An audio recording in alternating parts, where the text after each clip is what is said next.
C'est Conan, spécialiste de la didactique des Français. Je vous sers de modératrice.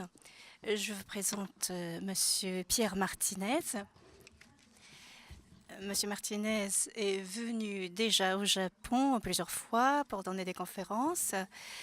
Monsieur Martinez est professeur honoraire de l'Université 8 à Paris et il est actuellement professeur invité à l'Université de Kyoto. Il va rester jusqu'au mois de juillet. Et il a déjà enseigné pendant 3 ans à Kyoto. Donc, Monsieur Martinez est spécialiste de sociolinguistique et de didactique des langues. Donc, il est mieux placé pour parler des problèmes de ce domaine. Monsieur Martinez est invité très souvent à donner des conférences. Entre ses nombreuses œuvres, il y a notamment la didactique des langues, publiée chez Que sais-je, qui a été honoré d'un tirage de 30 000 exemplaires. Il y aura 7e édition très bientôt. It's... Oh, de cette année Cette année, donc, la 7e édition sera publiée. Je donne la parole à Monsieur Martinez, s'il vous plaît.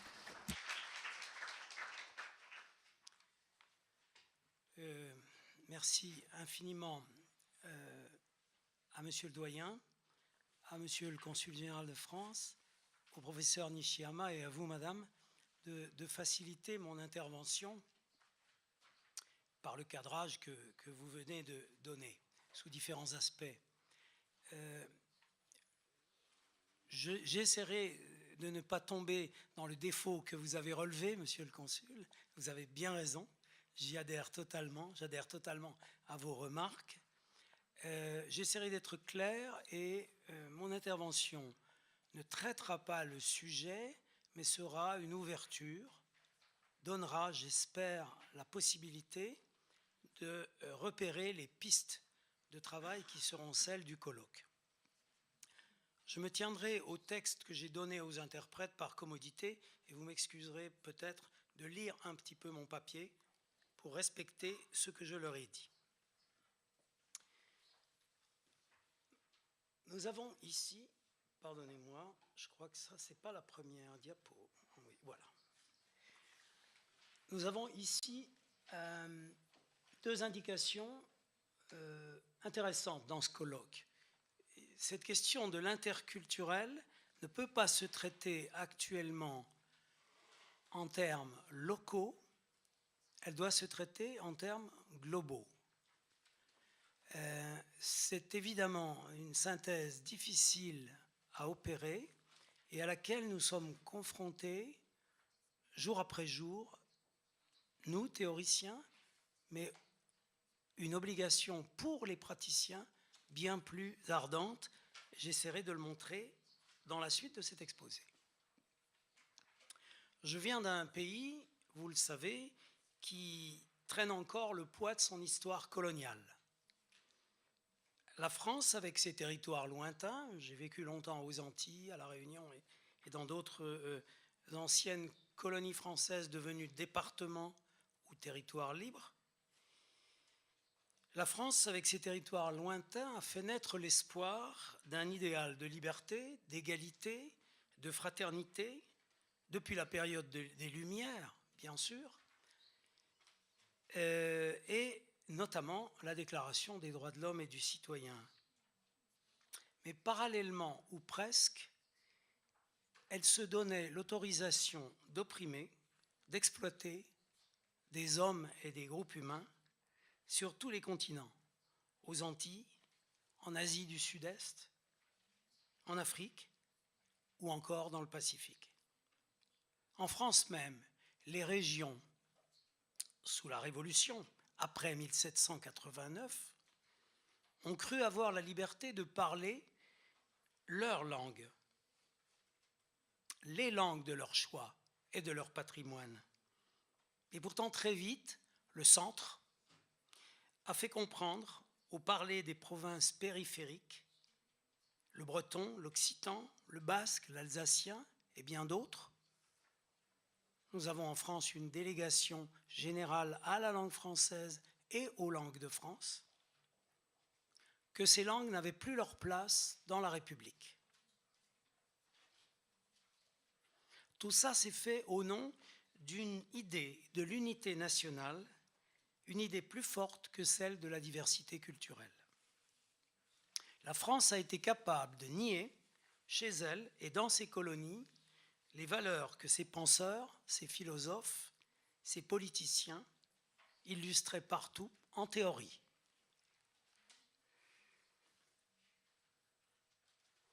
Eh bien, je suis venu simplement vous dire que l'éducation interculturelle ne doit pas rester l'affaire des penseurs, des philosophes, des politiciens, des théoriciens.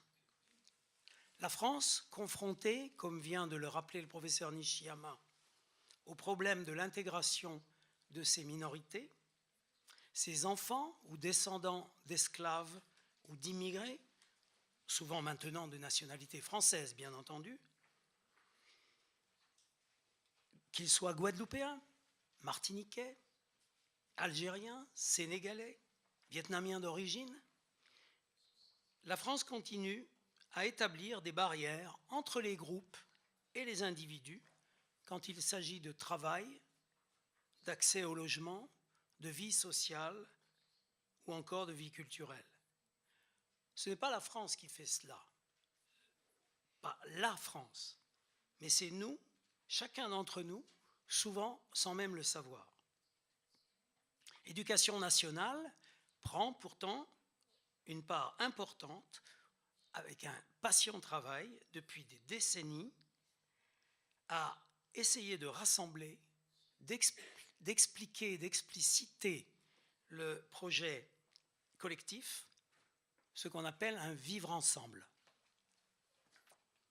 L'éducation à la différence, éducation à la différence, éducation à l'altérité, ce que vous traduisez, je crois, par identité de l'autre, ne peut se faire pour parler comme votre compatriote Kozakai que par un subtil processus, une négociation entre une certaine assurance de ce qu'est notre identité, d'une part, et d'autre part, des normes et des valeurs venues d'ailleurs. J'ai eu l'honneur de participer à ce travail, de contribuer à cette explication en dirigeant longtemps sur le terrain une équipe de formation d'enseignants de classes d'accueil dans un contexte spécifique, celui des Antilles françaises, dans des îles qui recevaient elles-mêmes des migrants du reste de la Caraïbe. Mais la France est passée de nos jours de la seule volonté d'intégrer des enfants à une perspective plus large.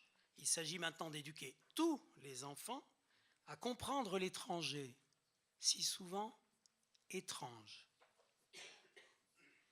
et à s'enrichir de ces différences sans renoncer à ses propres spécificités, à sa richesse patrimoniale. Montaigne, un de nos grands penseurs, l'avait déjà senti quand il voyait arriver sur les quais de Bordeaux des Indiens d'Amérique, dont il idéalisait, il est vrai, la culture de bons et naïfs sauvages. Il ne faut pas faire d'anachronisme. Il disait, nous avons aussi à apprendre de l'étranger, même s'il ne porte pas, comme nous, un pantalon.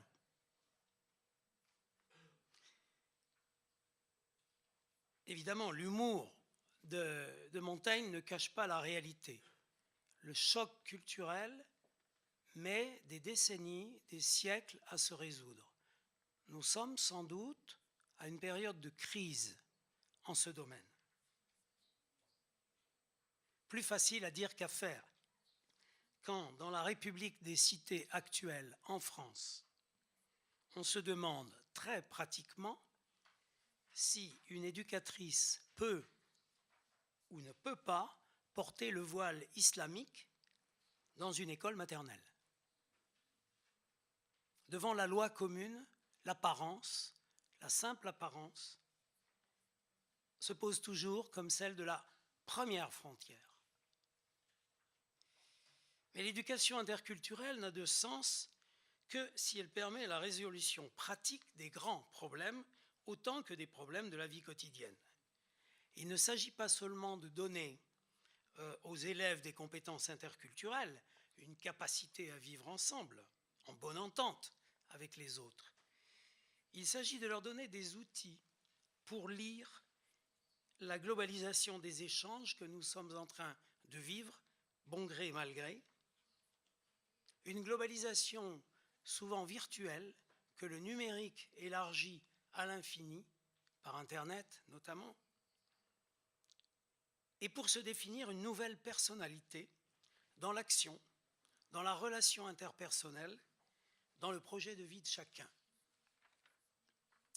C'est une question qui ne laissera pas votre pays indifférent, lui qui a si vite parcouru, mais non sans débat, les étapes de la modernité dans sa rencontre historique avec l'autre.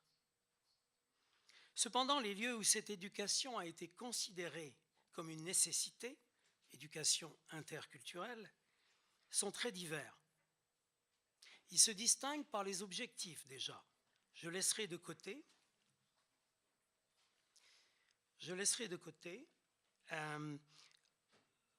le cas du multiculturalisme anglo-saxon qui a été évoqué tout à l'heure et que vous connaissez certainement très bien. La priorité, vous le savez, y est donnée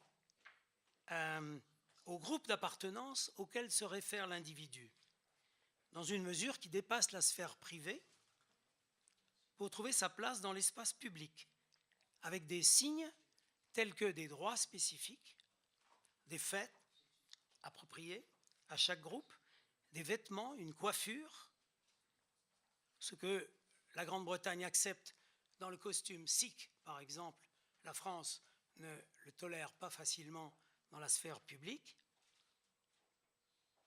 et encore et surtout une éducation communautaire.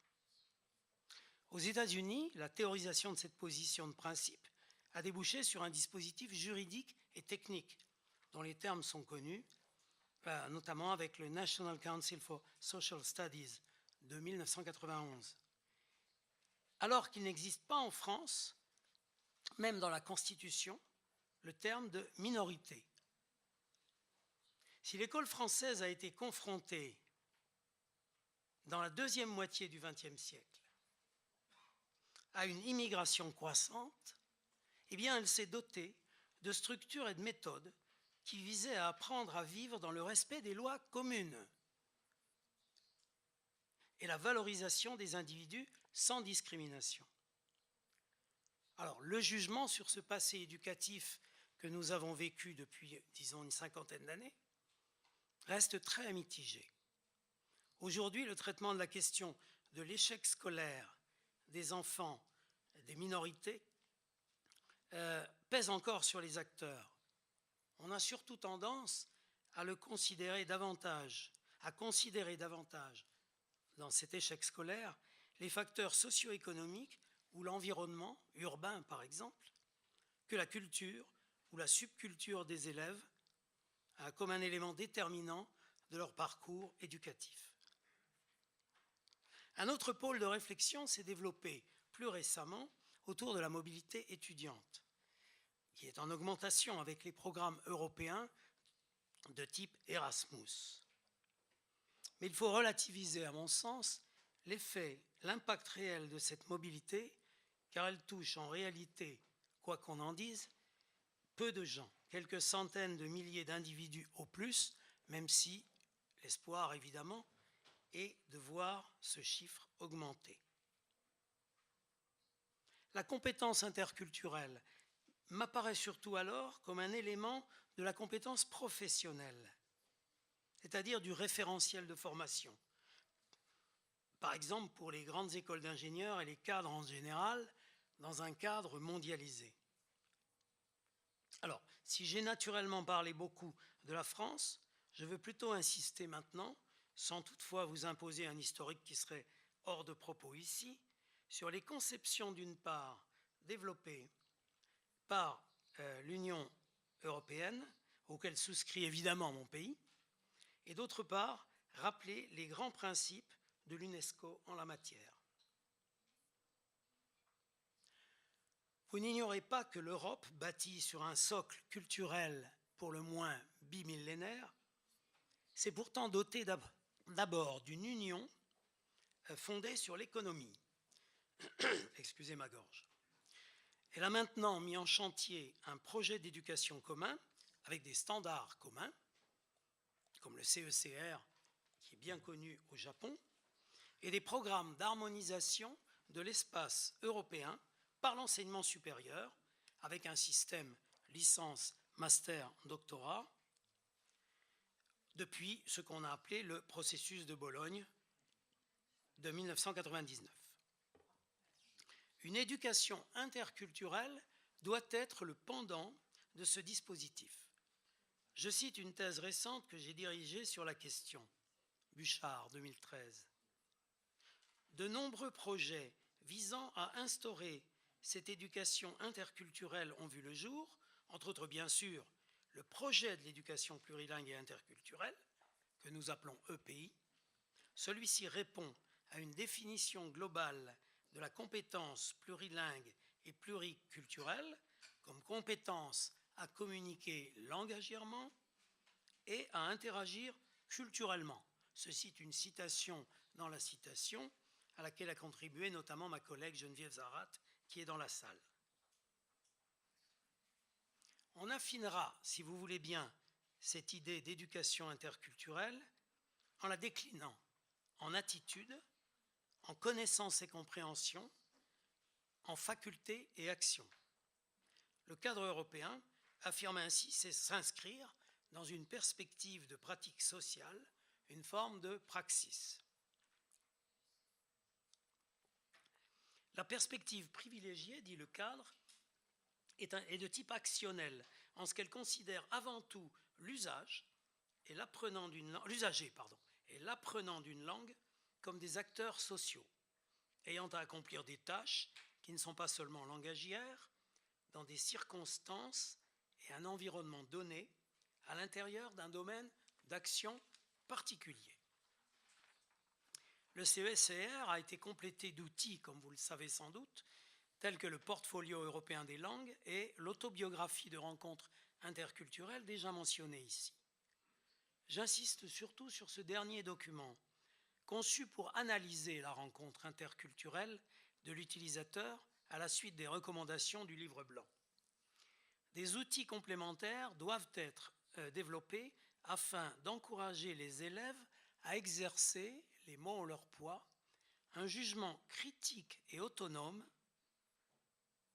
y compris à porter un regard critique sur leurs propres réactions et attitudes face à d'autres cultures, y compris sur leurs propres réactions et attitudes face à d'autres cultures.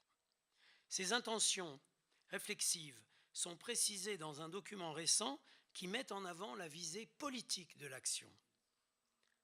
Nous avons plus que jamais, dit un document européen récent, Barrett 2013, nous avons plus que jamais besoin de compréhension mutuelle et de compétences interculturelles pour apporter des réponses à certains des problèmes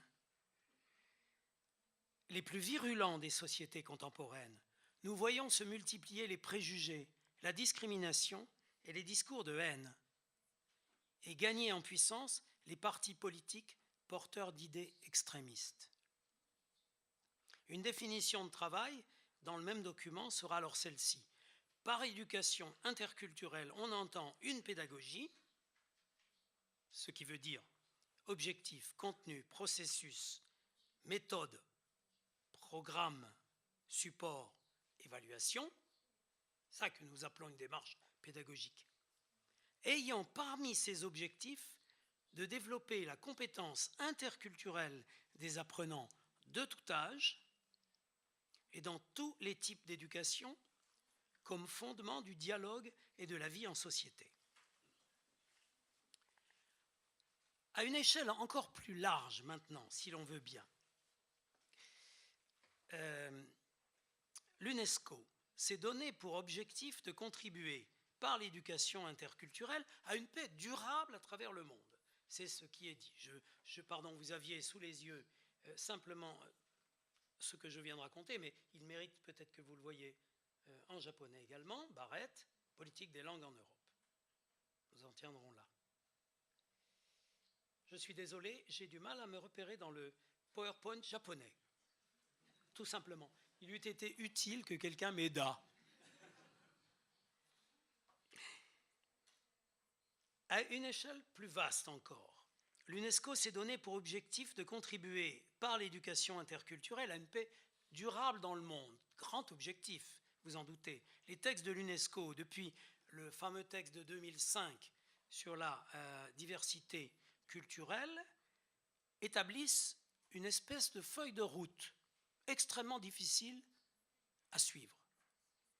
Créer les conditions permettant aux cultures de s'épanouir et interagir librement de manière à s'enrichir mutuellement.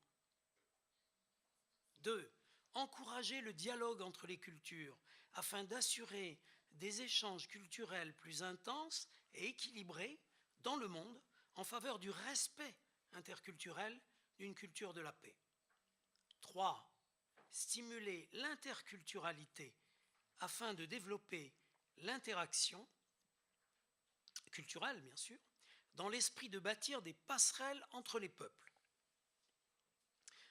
4. Reconnaître la nature spécifique des activités, biens et services culturels en tant que porteurs d'identité, de valeurs et de sens.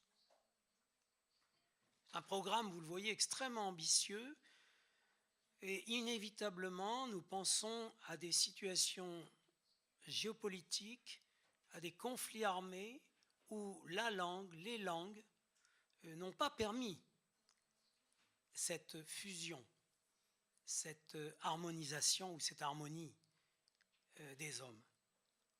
Je pense un instant au Rwanda, par exemple, où le français, contrairement à ce qu'il a pu être à une époque, n'a pas été forcément porteur de valeurs. Radio des collines n'était pas forcément porteur de paix, vous voyez.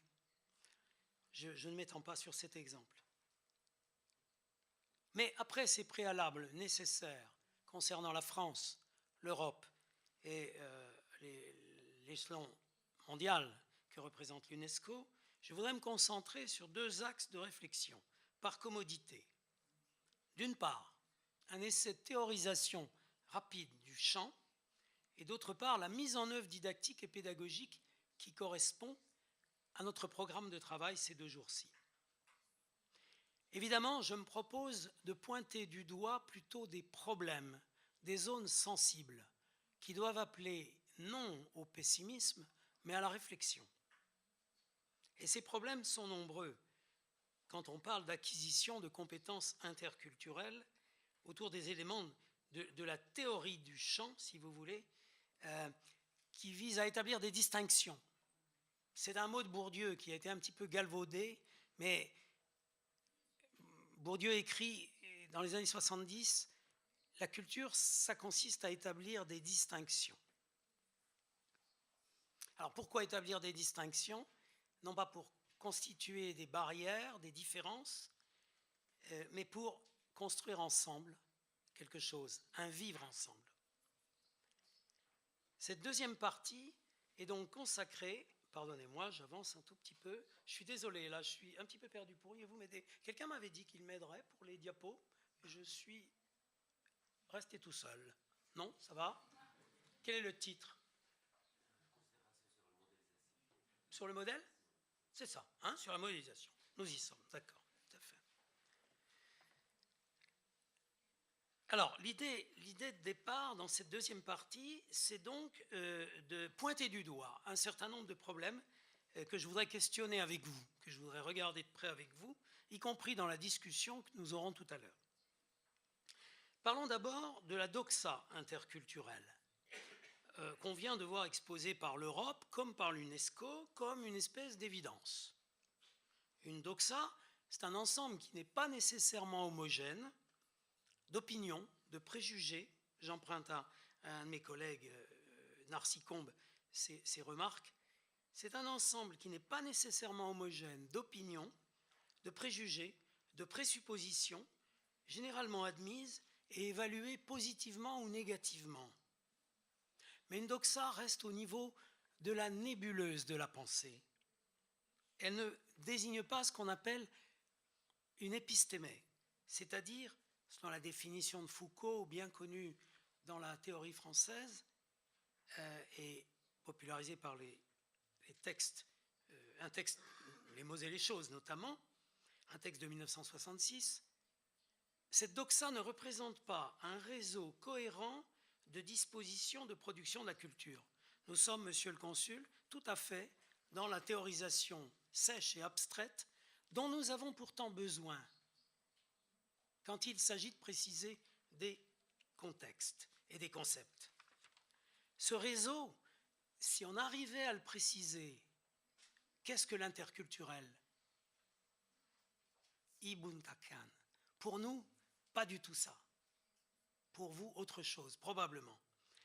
Ce réseau de production culturelle constituerait, par rapport à la culture, un savoir identifiable qu'il s'agirait de révéler aux élèves, par exemple, et qui permettrait de séparer l'acceptable, d'un point de vue scientifique, de l'inacceptable. Ceci est une vérité, ceci est un préjugé, un stéréotype. Il se pourrait bien, selon moi, que la position de l'UNESCO, dans sa généralité, procède d'une doxa ultralibérale, dont on a souvent souligné les limites. Tout permettre, l'épanouissement général des cultures, c'est permettre aussi que dans tel ou tel groupe se développe une société qui, elle, pourrait n'être nullement libérale. De la théorie à une pratique réelle, il y a un grand pas que l'organisation internationale se garde bien de franchir. Vous savez, ce qu'on a appelé les accommodements raisonnables du multiculturalisme développé par Rawls, Bouchard et Taylor, etc., ne peut trouver place dans le champ fermé de la tolérance quand il s'agit de contrevenir à des pratiques non respectueuses de l'être humain. Par exemple, l'excision des filles ou le mariage forcé. On sait que sur ces pratiques, on avance très très lentement à travers le monde. L'interculturel apparaît alors bien comme une idéologie et non pas comme une épistémée, dont chacun finalement peut faire l'habit qui lui convient. Le flou ou l'instabilité des concepts arrête à chaque mot, à commencer par celui de culture, celui d'identité, celui de groupe et d'individu.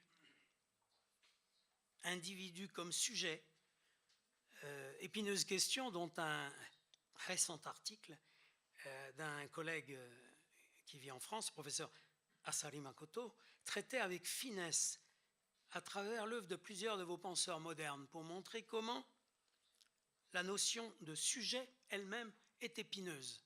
Qu'est-ce qu'un sujet? Au Japon, qu'est-ce qu'un sujet pour nous en Occident?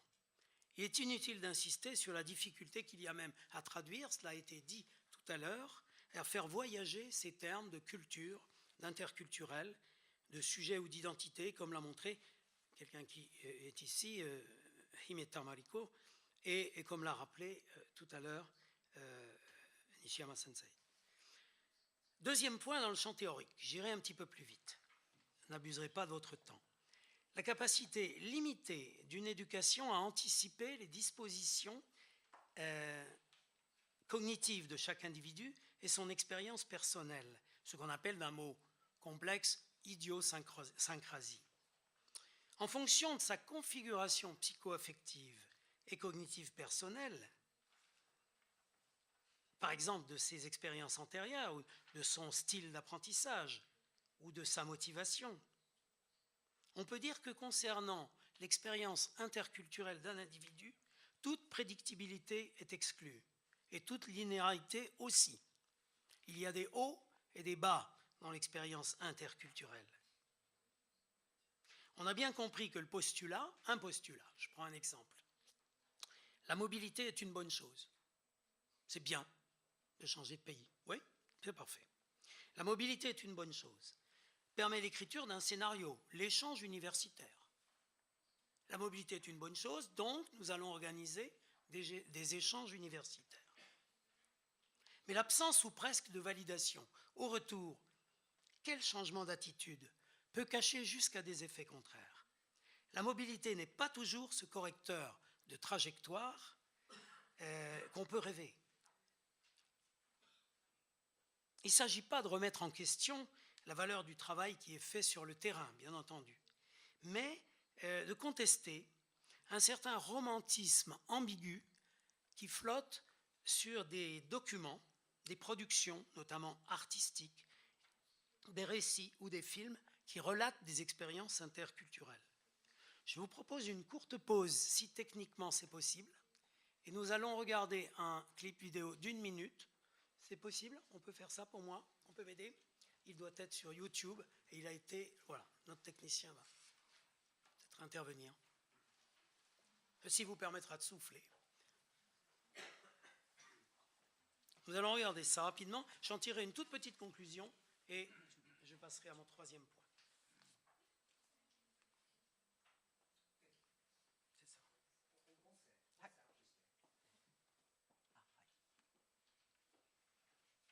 C'est ça. صباح الخير. Добрый день.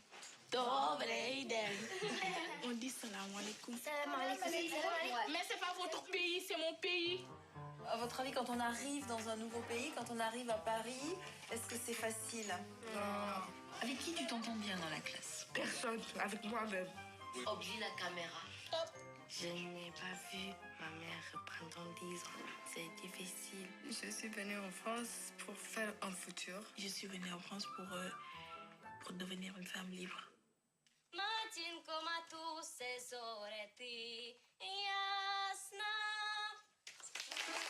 Pourquoi Kessa critiquerait tes cheveux crépus alors qu'elle a aussi des cheveux crépus? Il y a plein de gens qui parlent de la classe d'accueil, mais qui n'est pas très gentille, tu vois.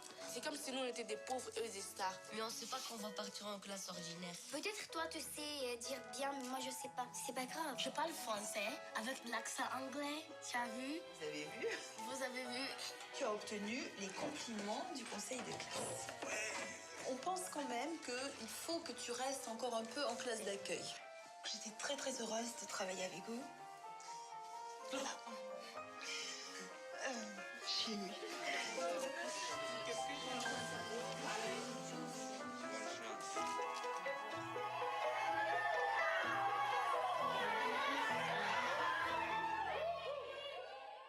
Il y a bien d'autres élèves avec qui tu t'entends bien. Avec Dieu, voilà. Dieu, il est pas dans la classe.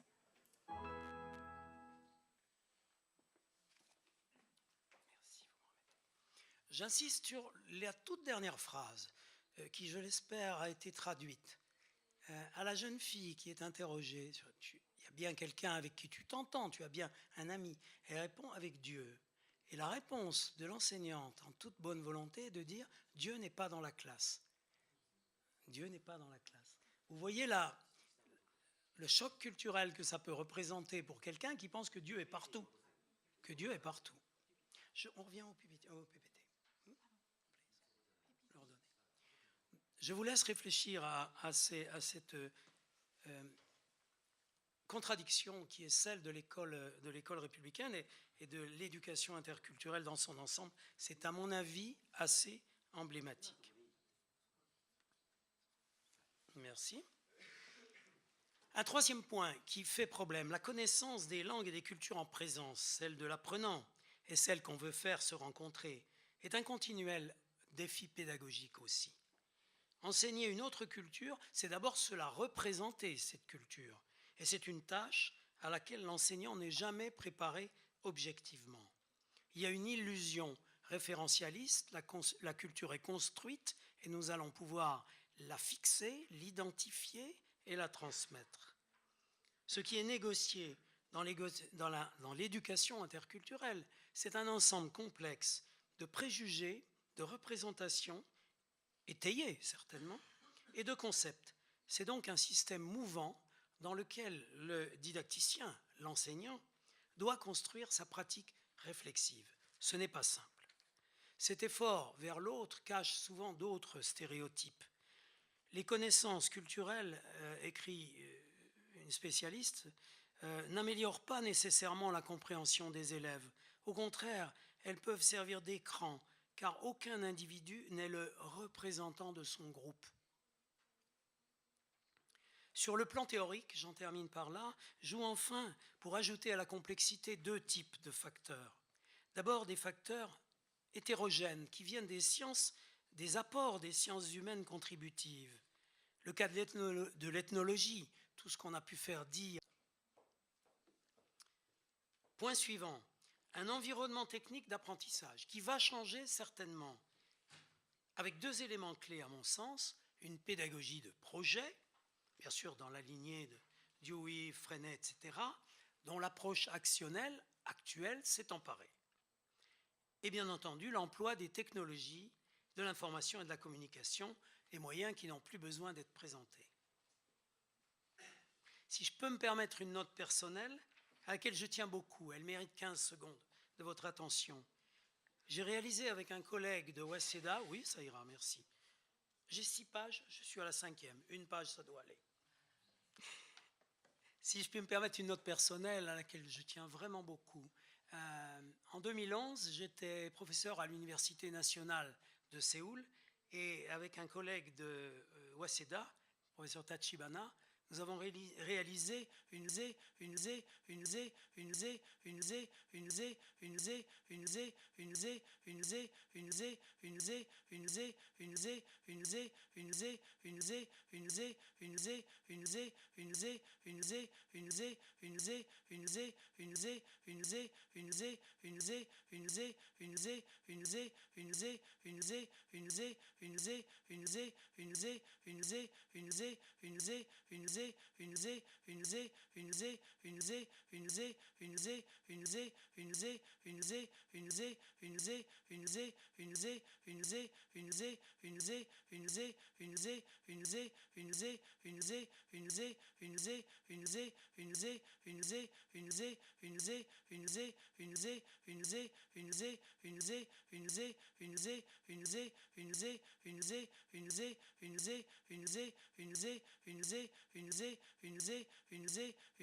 une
une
une